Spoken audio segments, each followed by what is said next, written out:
Hey guys, welcome back to the channel. In today's video, we are reviewing the Lotus Lamp X app and answering the big question, is it actually worth using or not? Well, this app is designed to control Lotus Lamp X LED lights directly from your phone. You can download it from either the App Store or Google Play Store, install it, and get started in just a few minutes. Once you open the app, you'll see a clean main screen. And to connect your light, you just tap the plus icon to add a new device. The app will ask for permissions like Bluetooth and location, which are both required so it can detect and connect to your lamp. After turning on Bluetooth, the app searches for any nearby devices, and when your light shows up, you simply tap it to connect. After pairing, this is where the app shines. You get full color control using a color wheel or press preset options, and the light changes instantly as you adjust it.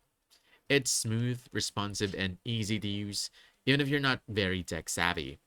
And one of the standout features is music mode. When enabled, the lamp reacts to music playing on your phone, syncing light effects to the beat.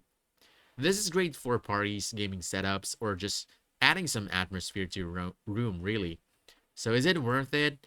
Well, if you already own a Lotus Lamp X, the app does exactly what it's supposed to do. It's simple, functional, and gives you convenient control over colors and effects in one place. It's not packed with advanced smart home features, but for basic lighting control and music sync, it gets the job done. That's about it. And if you found this helpful, don't forget to hit that like button, subscribe for more quick guides, and I'll see you in the next one. Thanks.